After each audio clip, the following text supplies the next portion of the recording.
چھوٹا استنجا ہو یا بڑا استنجا ہو، پانی سے ضروری نہیں. چھوٹا استنجا ہو یا بڑا استنجا ہو، پانی سے ضروری نہیں.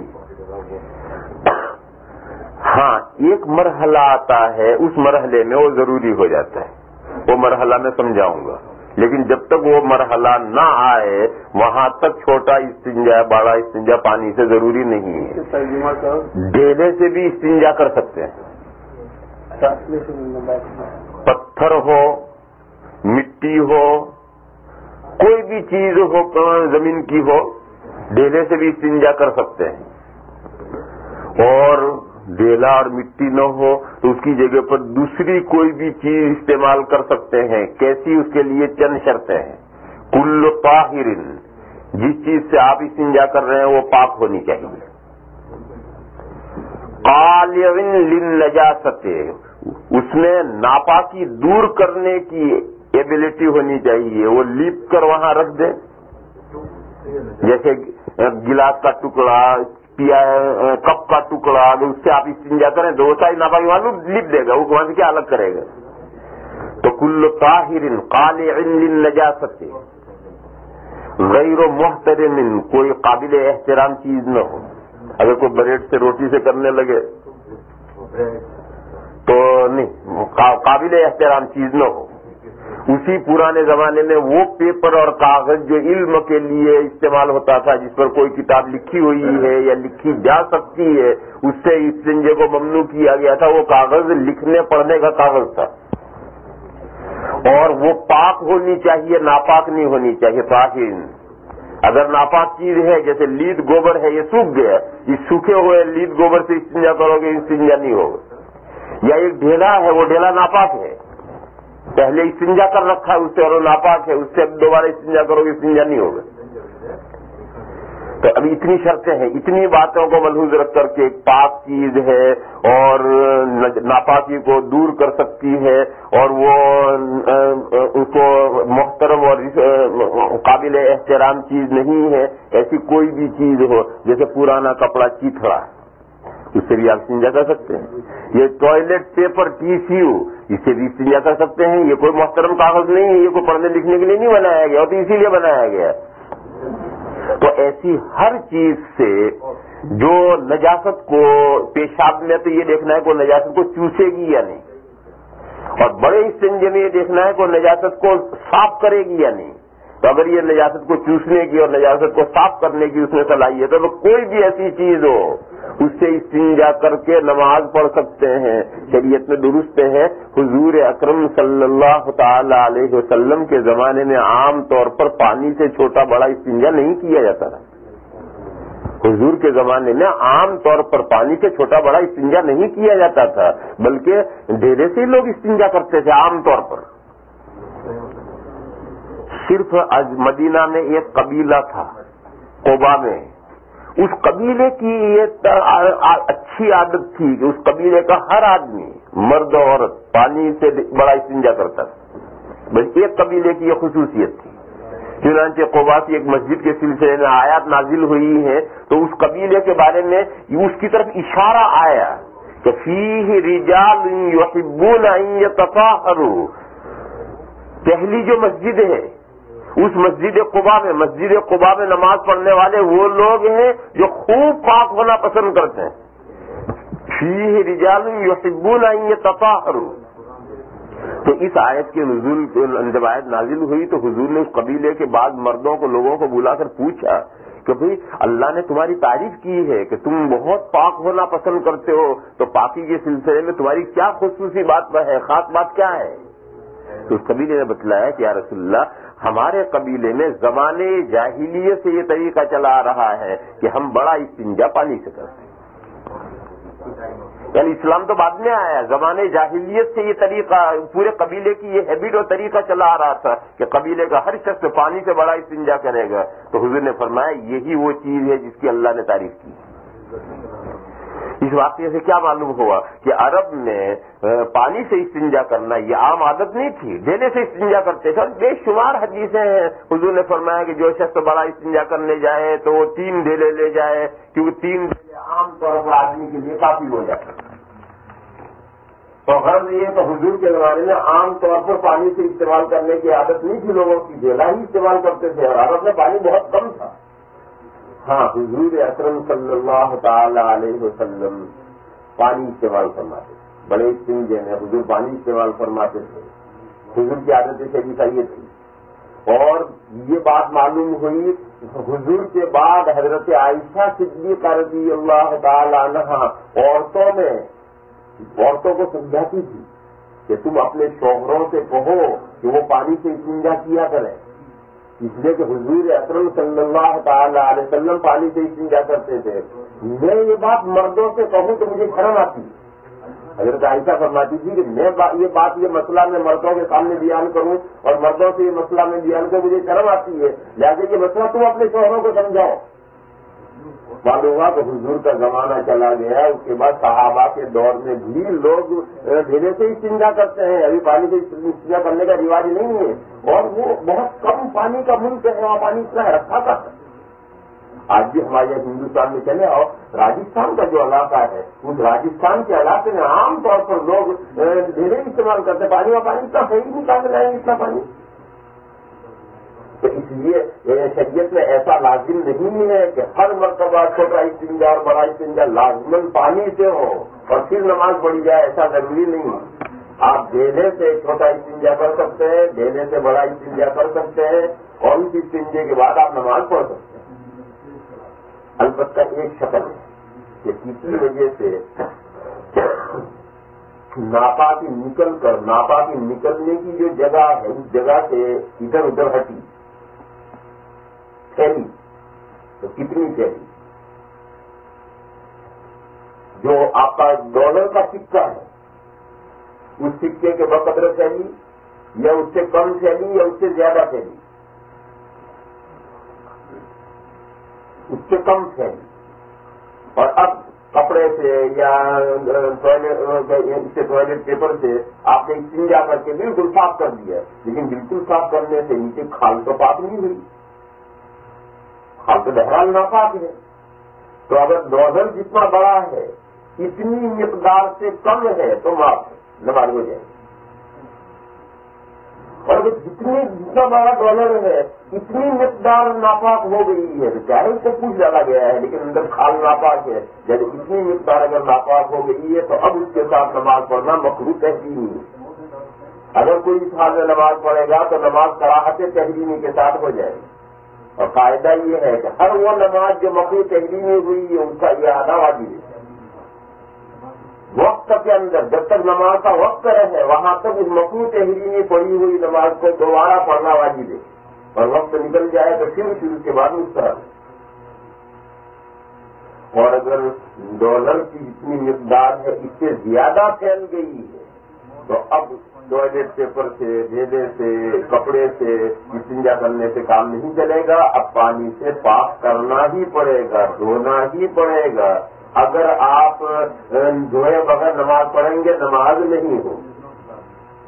اور یہ مسئلہ صرف استنجے کی جگہ کے لیے نہیں, سر سے پیر تک کے لیے ہے, سارے جسم کے لیے بھی ہے, سارے کپڑوں کے لیے. سر سے پیر تک ہمارا جسم پاک ہونا ضروری ہے نماز کے لیے, ہمارے کپڑے پاک ہونے ضروری ہے, ہماری جگہ پاک ہونی ضروری جہاں ہم نماز پڑھیں. اگر اس جگہ پر ناپاکی ہو, ہمارے کپڑوں میں ناپاکی ہو, ہمارے بدن پر ناپاکی ہو تو ہماری یہی مسئلہ ہے کہ درہم کے بقدر ہے, یعنی ڈالر کی جتنا بڑا ڈالر ہے اتنی مقدار اگر ہے تو مکروہ تحریمی, اس سے کم ہے تو نماز ہو جائے گی, اس سے زیادہ ہے نماز نہیں ہوگی. پھر اگر ناپاکی لکوڈ ہے تو ڈالر کے بقدر پھیلاؤ میں دیکھیں گے لکوڈ کتنی پھیلی ہوئی ہے. اور اگر ناپاکی لکوڈ نہیں ہے, جمی ہوئی ہے جیسے پخانا, تو پھر ڈالر کا جو وزن ہے اتنا وزن کا اعتبار ہوگا, وزن کا اعتبار ہوگا, اس وزن کے ساتھ پھیلاؤ بھی ہوگا. لیکن اگر ایک جگہ پر پخانا پڑا ہوا ہے تو پھر ڈالر کے وزن کا اعتبار ہوگا, اور اسی آدھے ڈالر کے وزن کو یوں بہت سارا پھیلا دیا جائے تو پھیلائے کو بھی اعتبار ہوگا. تو لکوڈ ناپاکی میں درہم کے پھیلاؤ کا ہے, اور جمی ہوئی ناپاکی میں درہم کے وزن کا اعتبار ہے. اور اگر ایک جگہ پر نہ ہو، تھوڑی یہاں تھوڑی یہاں تھوڑی یہاں تھوڑی یہاں تھوڑا سا پن لگا ہے، تھوڑا پن یہاں لگا ہے، تھوڑا پن یہاں لگا، تھوڑا پن یہاں لگا ہے، تو پھر ان سب کو جمع کریں ذہن کے اندر جمع کریں گے کہ 4 جگہ کی ناپاکی اگر اکٹھا ہو جائے تو اکٹھا ہو کر کتنی ہوگی؟ درہم سے کم رہے گی تو نماز ہو جائے گی، درہم کے بقدر ہے تو نماز مقروض نہیں ہوگی، زیادہ ہے تو نماز نہیں ہوگی۔ دیکھو یہ سب مسئلے میں بتا رہا ہوں کب، جبکہ اتنی ناپاکی کے ساتھ نماز پڑھ لی گئی تو یہ مسئلے ہیں۔ یہ مسئلہ مطلب نہیں ہے کہ اتنی ناپاکی کپڑے پر بدن پر رہنے دو اور نماز پڑھو، نہیں، یہ مسئلہ غلط فہمی نہیں ہونی چاہیے کہ کپڑے پر اتنی ناپاکی رہنے دے آدمی، بدن پر اتنی ناپاکی رہنے دے اور نماز پڑھے، نہیں، یہ مکھی کے پیر برابر بھی ناپاکی کپڑے اور بدن پر نہیں رہنی چاہیے۔ لیکن اگر رہ گئی یا رکھ لی کسی باولے نے اور نماز پڑھ لی تو پھر یہ سب مسائل۔ اب ان مسائل تو پھر آگے ایک مسئلہ اور سمجھو، پیشاب کا جو معاملہ ہے تو پیشاب کا جو سوراخ ہے وہ تو ہے نکلنے کی جگہ، اور اس سوراخ کی چاروں طرف یہ پھیلنے کی جگہ۔ تو عام طور پر اگر ٹیشو سے پیشاب کرنے کے بعد استنجا کیا جائے تو وہ چاروں طرف اتنی ڈالر کی جتنی بڑی مقدار ہے اتنی مقدار پھیلتی ہے۔ جو ڈالر کی جو مقدار ہے وہ مقدار کتنی ہے؟ پیشاب کا جو عضو ہے اس کا جو سر ہے جس کو اردو میں حشفہ کہتے ہیں، آدھا حشفہ جب پیشاب میں بھیگ جائے تو وہ ڈالر کے مقدار کے وقت ہوگی۔ تو اتنی عام طور پر پیشاب اتنا باہر پھیلتا ہی نہیں، لیکن اگر کسی وجہ سے پھیل جائے اور پیشاب کا سر اتنی مقدار جو ہے یہ پیشاب سے گر جائے تو پھر کسی سے پوچھنے سے کام نہیں چلے گا، اسے پانی سے دھو کر پاک کرنا پڑے گا۔ لیکن اتنی مقدار سے اگر کم ہے یا بالکل سوراخ ہی میں پیشاب نکلا، سوراخ سے ادھر ادھر پھیلا ہی نہیں ہے اور ٹیشو سے چوٹا کر کے خشک کر دیے، تھوڑا بہت ادھر ادھر پھیلا ہے تو پھر اس حال میں ٹیشو سے چھوٹا استنجا کر کے آپ نماز پڑھ سکتے ہیں، نماز ہو جائے گی بے تکلف۔ لیکن اگر پانی ہے تو پاک کرو پانی سے، نہیں ہے تو پھر اس حال میں نماز پڑھنے سے نماز ہو جائے۔ بڑے استنجا کی صورت حال یہ ہے کہ جب آدمی استنجے کے لیے بیٹھتا ہے تو استنجے کے ساتھ بیٹھنے کے ساتھ مقعد بیٹھنے کی جگہ یعنی استنجے کی جگہ ڈھیلی پڑتی ہے، اور ڈھیلی پڑ کر کے اندر سے حصہ باہر نمودار ہوتا ہے اور ظاہر ہوتا ہے۔ یہ جو سارا اندر سے ظاہر ہوا ہے یہ جسم کا ظاہر نہیں ہے، جیسے جب آدمی کھڑا ہوتا ہے تو یہ باہر نکلا ہوا حصہ پھر اندر چلا جاتا ہے، اور یہ جو اندر سے حصہ ظاہر ہوا ہے اسی ظاہر ہوئے حصے میں سے ناپاکی نکلتی ہے، اسی میں لگتی ہے، اور اسی کو آدمی دھونے سے صاف کر لیتا ہے، اسی کو پانی سے دھو لیتا ہے، اسی کو ٹیشو پیپر سے صاف کر لیتا ہے، اور پھر کھڑا ہو گیا تو وہ جگہ اندر چلی گئی، جو پکانے کے ساتھ ملوث ہوئی تھی وہ ساری جگہ اندر چلی گئی۔ کیونکہ یہ جو فنکشن عمل ہوتا ہے، یہ جو یہاں جو ٹوائلٹ ہیں، جو ویسٹرن ٹوائلٹ ہے کرسی کی طرح بیٹھ کر کے، اس میں یہ عمل پورا صحیح ہوتا ہی نہیں، کیونکہ وہ جسم جو اندر سے نکلنا چاہیے باہر وہ پورا نہیں نکلتا۔ اور جو ایسٹرن جو ٹوائلٹ ہیں جو نیچے بیٹھ کر کرنے کے ہیں اس میں نیچے بیٹھنے سے وہ جسم کھینچ کر باہر آتا ہے۔ پھر مسئلہ یہ ہے کہ جس وقت پانی سے یا ڈھیلے سے استنجا کرے تو آدمی کو اور اپنا جسم ڈھیلا چھوڑ کر اور جسم نکالنا چاہیے، اور پھر پانی سے دھوئے یا ڈھیلے پیپر سے صاف کرے، اور جب ڈھیلا بدن چھوڑ کر وہ ساری صفائی کر کے دھو کر اب کھڑا ہو گیا تو وہ سارا حصہ اندر چلا۔ اسی لیے اس ملک میں میرے بھائیوں سب کو کوشش کرنی چاہیے، اور یہاں سمجھداروں کا ملک ہے، بے وقوفوں کا ملک نہیں۔ یہاں آپ اپنی ضرورتیں سمجھائیں گے تو یہ ملک بہت آسانی سے قبول کرنے کے لیے تیار ہے۔ لہذا جن کے اپنے گھر ہیں ان گھروں کے اندر وہ استنجا خانے ایسٹرن بیت الخلا بنانے چاہیے، اسی میں اچھی طرح سے صفائی ہوتی ہے، اسی میں اچھی طرح سے گندگی سے اس میں تو بیٹھتے تو پانی کے نیچے پانی کو گندے پانی کے چھینٹے بھی اٹھتے ہیں، لہذا وہ بیت الخلا جو ہے اس میں پاکی اور طہارت ہے، لہذا اسے اپنے گھروں کے اندر رواج دو۔ دیکھو یہ برطانیہ ہے، برطانیہ میں گھر کا رواج ہو گیا، وہاں کوئی قانون نہیں ہے، تو آدمی چاہے گا تو یہاں بھی سب کچھ ہو سکتا ہے۔ یہ جو تو آپ کے بیت الخلا ہے اس میں پوری پاکی اور طہارت ملحوظ نہیں رہتی۔ تو اب آدمی نے اس بیت الخلاء میں بیٹھ کر کے اس نے صفائی کی، تو اب پیپر جو استعمال کرے گا تو وہ اندر کا جسم تو نکلا ہی نہیں زیادہ، تو اب اندر کا جسم جب نہیں زیادہ نکلے گا تو جو ناپاکی نکلے گی وہ مخرج سے چاروں طرف لگے گی، اور اگر آدمی نیچے بیٹھ کر کے آدمی استنجا کر رہا ہے تو جو ناپاکی نکلے گی وہ اندر مخرج والا حصہ ہے اسی کی حد تک رہے گی، ادھر ادھر پھیلے گی نہیں۔ لیکن آپ کی جو موجودہ صورت ہے تجربہ یہاں یہ ہے کہ یہاں کی اندر سے کھاد زیادہ باہر نہیں آتی، اس لیے جو ناپاکی نکلتی ہے وہ چاروں طرف لگتی ہے۔ لہٰذا یہاں بھی وہی مسئلہ ہے کہ جو چاروں طرف تلویث ہوئی ہے، گندگی ہوئی ہے، ناپاکی لگی ہے، کتنی مقدار کتنی جگہ پر لگی ہے، ڈالر کے مقدار سے کم یا ڈالر کے بقدر یا زیادہ؟ اگر اس سے کم ہے اور آپ نے ٹوائلٹ پیپر سے استنجا کر لیا کر کے ضرورت ہے تو آپ بے تکلف نماز پڑھیے، نماز ہوگی، نماز میں کوئی کراہیت نہیں آئے گی، بے تکلف نماز پڑھیے۔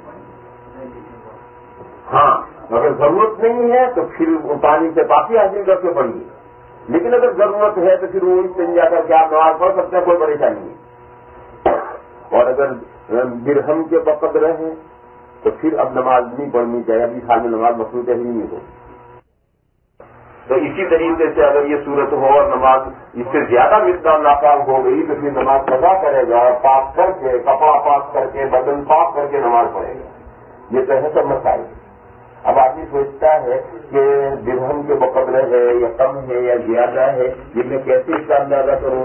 بڑے استنجے کی جگہ جو ہے چھپی ہوئی ہے، چھوٹے استنجے کی جگہ تو آدمی کو نظر آتی ہے تو آدمی اس کا اندازہ کر سکتا ہے، بڑے استنجے کی جگہ کا آدمی اندازہ کیسے کرے گا؟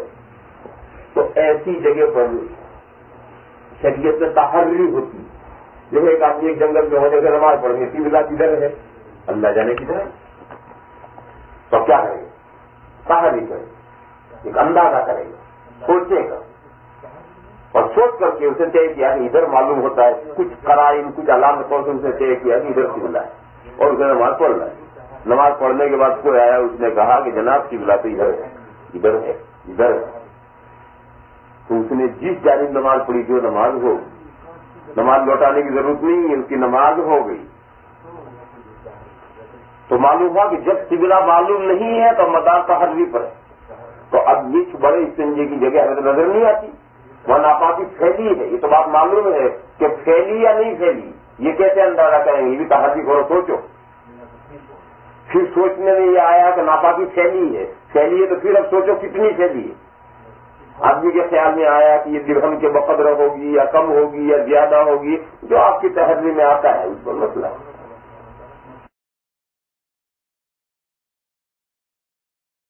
اگر کہیں بھی زمین ناپاک ہو جائے تو زمین پاک ہوتی ہے تین طریقے سے۔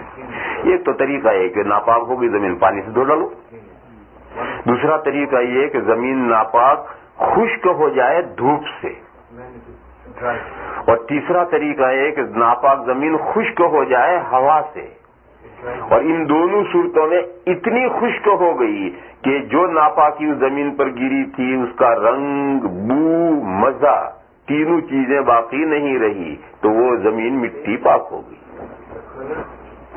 تو ہر زمین ناپاک ہوتی ہے، ساری دنیا ناپاک ہوتی رہتی ہے، برسات کا زمانہ آیا، پانی دھو کے اس میں پانی گزر کے صاف کر لے گیا، زمینیں پاک ہو گئی۔ ہمارے گھر کے صحن کے اندر بچے نے پیشاب کر دیا تھا، اب دن نکلا، صبح سے شام تک دھوپ پڑی، اور اس دھوپ سے بالکل وہاں جہاں پیشاب کیا تھا بچے نے وہاں کوئی ناپاکی نہیں، نہ اس پیشاب کا رنگ رہا، نہ وہاں بو رہی، نہ مزہ رہا، کچھ نہیں رہا، وہ جگہ پاک ہو گئی۔ ایسے ہوا سے ہفتہ 10 دن 15 دن گزر گئے تو سب پاک ہو گئی وہ جگہ۔ ہاں خشک ہونے کے بعد بھی وہاں ناپاکی کا رنگ نظر آ رہا ہے، یا اس میں ناپاکی کی بدبو آ رہی ہے، یا مٹی کو چکھو تو اس میں ناپاکی کا مزہ ہے، ٹیسٹ ہے، تو ابھی ناپاک نہیں ہوئی۔ اچھا، کبھی پیشاب کا 15 دن کے بعد 15 دن کا اندھا کوئی مقدار نہیں ہے، داغ کبھی داغ باقی ہے تو پاک نہیں ہوئی، داغ ضروری نہیں ہے، تو پھر انسان ایسے شک کرتے یہ ہو سکتا ہے کیا کہ ہو سکتا ہے یہ کہہ رہے ہیں کہ وہ پیشاب کا نشان ہے یا کوئی اور پانی بہ کے آگے سب ہو گیا، ان کو یقین نہیں ہے، لیکن وہ کہتے ہیں کہ وہم کی حد تک بتایا تھا اس صورت میں تحری کرے گا، وہ تحری والا جو قاعدہ بتایا تھا سوچے گا، جو ظن غالب ہوگا اس کو مسئلہ ہوگا. تو ایسے یہ جگہ پر نشان ہے تو 2 گز بعد ہٹ کر پڑھ لے گا, پڑھ سکتا ہے ہٹ کر.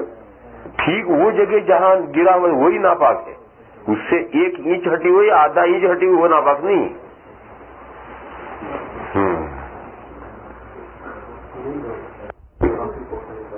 طہارت کا قاعدہ بتایا سب جگہ کے لیے, کوئی ایک جگہ کے لیے نہیں بتایا. سوچو اگر تمہارا ظن غالب ہے کہ چوری کا مال معلوم ہے مت لو اسے. اگر لے لے کیوں لے لے واپس کرو, اسے پیسے واپس کرو. کیوں لے لے, اگر لے لیا تو بائر کو واپس کرو, اپنے پیسے ریٹرن کرو. اگر وہ واپس نہیں لیتا یا چلا گیا, کون تھا چلا گیا, تو پھر اس کو خیرات کرو, غریبوں کو صدقہ کرو. اسے صدقہ کرنا ہے اپنی جتنی موڑی لگائی ہوئی ہے, اس سے جو زائد نفع آئے گا وہ صدقہ کرنا ہے. اس کو وہ سامان ہم نے خریدا ہے $20 میں, اب ہم نے اسے 25 میں بیچا, تو 20 صدقہ نہیں کرنے, وہ تو ہمارے ہیں. باقی جو 5 اوپر نفع آیا وہ صدقہ کرنا ہے, غریب کو دینا ہے. اور اولاً تو ایسی چیز سوچنا چاہیے, غور کرنا چاہیے, اور تحری کر کے عقل یہ کہتی کہ سامان اس طرح کا مشکوک ہے تو سامان خرید دے گا. یہ پوچھتے ہیں کہ تشہد میں جو انگلی اٹھاتے ہیں تو کوئی تو انگلی اٹھا کر کے اشارہ کر کے رکھ دیتا ہے, کوئی انگلی اٹھا کر کے یوں ہلاتا رہتا ہے, کوئی انگلی اٹھا کر کے یوں کرتا رہتا ہے. یہ سب مختلف طریقے ہیں. تو بچے باپ سے پوچھتے ہیں کہ ایسا یہ کیوں ہے, کوئی ایسا کرتا, کوئی ایسا کرتا, کوئی ایسا کرتا, کوئی ایسا کرتا, ایسا کیوں ہے؟ تو باپ بھی بچوں جیسا ہی ہے, وہ بھی نہیں جانتا. وہ مولانا صاحب سے پوچھتا کہ مولانا صاحب ایسا کیوں ہے؟ تو مسئلہ ایسا ہی ہے. کل پرسوں ہی میں نے یہ مسئلہ بیان کیا تھا, پوری تفصیل کے ساتھ مسئلہ بیان کیا ہے کہ امت میں اس مسئلے میں کیا کیا اختلاف ہیں, کس کی کیا رائے ہیں, اس سلسلے میں کیا حدیثیں ہیں, ان کے کیا مطلب ہیں, وہ سب تفصیل سے بیان کیا تھا. تقریباً ان کے یہاں کیسٹوں میں ہوگا, پورے تفصیل سے وہ مسئلہ سمجھایا تھا. آپ تو مختصراً یوں سمجھیں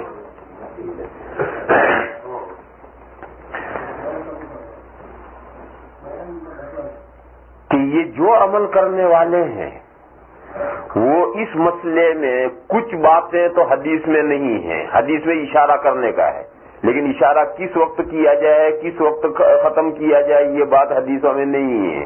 یہ سمجھنے والوں نے, فقہا نے طے کی. اور کچھ باتیں ایسی ہیں کہ اس میں جو حدیثیں ہیں ان حدیثوں کے سمجھنے میں اختلاف ہو گیا ہے. اب کوئی حدیث کا مطلب یوں سمجھتا ہے تو وہ یوں عمل کرتا ہے, کوئی اس کا دوسرا مطلب سمجھتا ہے تو وہ یوں عمل کرتا ہے. جو سمجھتا ہے اس طرح عمل کرتے ہیں. اور ہر آدمی کا اپنا سمجھا ہوا ہی معتبر ہے, دوسرے کا سمجھا ہوا معتبر نہیں. دیکھو میں ایک مثال دوں. حدیث شریف میں ہے اُمِرَ بِلَالٌ ان یشفع الاذان ویوتر الاقامۃ. حضرت بلال رضی اللہ تعالی عنہ حکم دیے گئے کہ وہ اذان دوہری کہیں اور تکبیر اکہری کہیں. یہ حدیث شریف ہے, بہت اعلیٰ درجے کی صحیح حدیث ہے, بہت پکی حدیث ہے کہ حضرت بلال کو حکم دیے گئے. حضرت بلال کو کس نے حکم دیا گیا؟ حضور نے دیا. کیوں؟ حضرت بلال نے حضور کے زمانے میں تک اذان کہی ہے, حضور کے بعد میں پھر انہوں نے اذان دینا بند کر دیا. حضرت صدیق اکبر کا زمانہ آیا تو حضرت صدیق اکبر کے زمانے میں کچھ دنوں تک تو اذان دی تھی, پھر انہوں نے اذان دینا موقوف کر دیا تھا, پھر نہیں دی تھی, پھر اذان دیتے ہی نہیں تھے. ایک مرتبہ پھر جہاد میں نکل گئے تھے. ایک مرتبہ حضرت فاروق اعظم رضی اللہ تعالی عنہ کے زمانے میں مدینہ میں حضرت بلال آئے تو حضرت عمر فاروق نے درخواست کی, امیر المومنین ہے, انہوں نے حضرت بلال سے درخواست کی کہ میرے لیے ایک مرتبہ اذان دو. تو انہوں نے امیر المومنین کے تو انہوں نے کہا کہ میں نے چھوڑ دیے تھا, اذان دینا میں نے موقوف کر دیا ہے. تو انہوں نے پھر کہا کہ ایک مرتبہ دو. تو انہوں نے امیر المومنین کے احترام میں درخواست منظور کر لی. اور اس دن جو اذان انہوں نے دی ہے تو مدینہ کے گھر میں کوئی عورت نہیں رہی تھی جو روتی ہوئی باہر نہ نکل آئی ہو. اس نے سمجھے کہ حضور کا زمانہ تو نہیں آ گیا, حضور تو نہیں, وہ گھروں میں سے عورتیں بے ساختہ نکل گئی حضور کو دیکھنے کے لیے. اور کوئی شخص مدینہ میں نہیں تھا جو دھارے مار کر نہ رو رہا ہو. تو ایک ہی بتاؤ انہوں نے اذان دی ہے, وہ اذان پھر نہیں دی. وہ حضور کے زمانے میں وہ اذان دیتے تھے. تو اس حدیث میں ہے کہ حضرت بلال حکم دیے گئے. تو جب حضور کے زمانے کے میں اذان صرف دی ہے تو حکم دینے والے حضور ہی ہیں. تو حضور نے حکم دیا کہ اذان تو کہنی ہے دوہری اور تکبیر کہنی ہے اکہری. کیا مطلب اس حدیث کا؟ ائمہ ثلاثہ یعنی امام شافعی، امام مالک، امام احمد رحمہم اللہ، یہ تینوں ائمہ یہ فرماتے ہیں کہ دوہری کہنے کا مطلب یہ کہ سملر کلمات ڈبل ڈبل کہے جائیں. اشہد ان لا الہ الا اللہ اس کو 2 مرتبہ کہیں، اشہد ان محمد رسول اللہ 2 مرتبہ کہیں، حی علی الصلاۃ 2 مرتبہ کہیں، حی علی الفلاح 2 مرتبہ کہیں، اور اللہ اکبر لا الہ الا اللہ یہ 1 مرتبہ کہیں گے. تو جو سملر کلمے ہیں وہ 2 مرتبہ کہے جائیں اذان میں.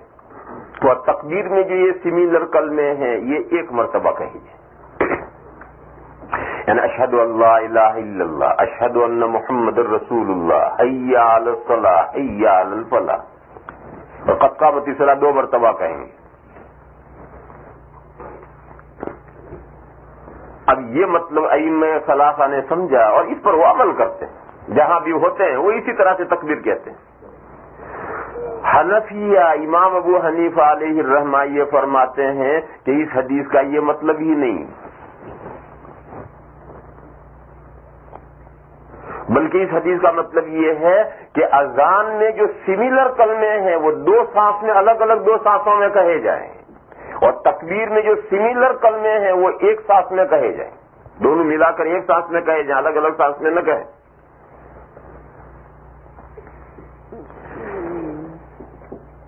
یعنی جتنے کلمے اذان کے ہیں وہی تکبیر میں رہیں گے، بلکہ 2 مرتبہ قد قامت الصلاۃ اور بڑھے گا. البتہ اذان دینے کا طریقہ یہ ہے کہ اذان میں اشہد ان لا الہ الا اللہ 2 مرتبہ الگ الگ سانسوں میں کہیں گے، اشہد ان محمد رسول اللہ 2 مرتبہ الگ الگ سانسوں میں کہیں گے. لیکن تکبیر میں 2 مرتبہ الگ الگ سانسوں میں نہیں کہیں گے. یہ دونوں سملر کلمے 1 سانس میں کہیں گے، پھر اگلے سملر کلمے 2 سانس میں 1 کہیں گے. دیکھو ہمارے یہاں بھی تکبیروں کے طریقے غلط ہیں. بازا تو پوری تکبیر ایک ہی سانس میں کر ڈالتا ہے، سپر فاسٹ. اور بازا بیچ میں 1-2 سانس توڑ لیتا ہے. یہ سب طریقے صحیح نہیں. دیکھو صحیح طریقہ کیا ہے؟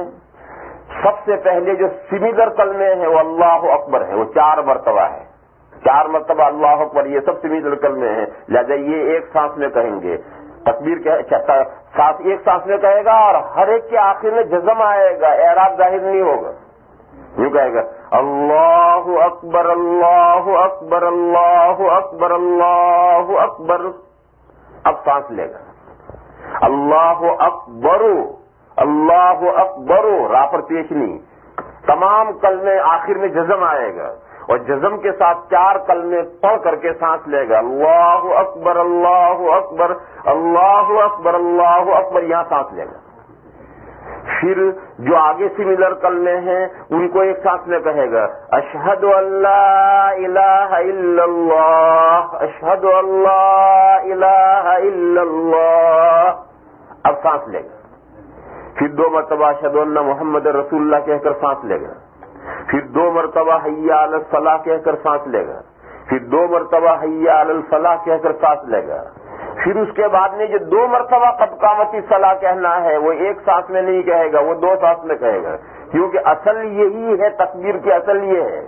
لہذا وہ کہے گا قد قامت الصلاۃ اور رک جائے گا، سانس لے گا. پھر سانس لے کر پھر کہے گا قد قامت الصلاۃ. پھر 1 سانس میں اللہ اکبر کہے گا اور پھر آخری الگ سانس میں لا الہ الا اللہ کہے گا. یہ تکبیر کہنے کا طریقہ ہے جو حضرت بلال کو کہا گیا تھا. اور اذان اس طرح سے نہیں کہ اذان تو ہمارے یہاں صحیح ہوتی ہے کہ جتنے سملر کلمے ہیں وہ الگ الگ سانسوں میں کہے جاتے ہیں. تو حنفیہ یہ کہتے ہیں کہ اس حدیث شریف کا مطلب کہ حضرت بلال کو حکم دیا گیا تھا کہ وہ اذان دوہری کہیں، یعنی سملر کلمے 2 سانس میں الگ الگ کہیں، اور تکبیر اکہری کہیں یعنی سملر کلمے 1 سانس میں کہیں. یہ جو حنفیہ نے مطلب سمجھا ہے اس کی دلیل ایک دوسری حدیث شریف ہے ابو داؤد میں.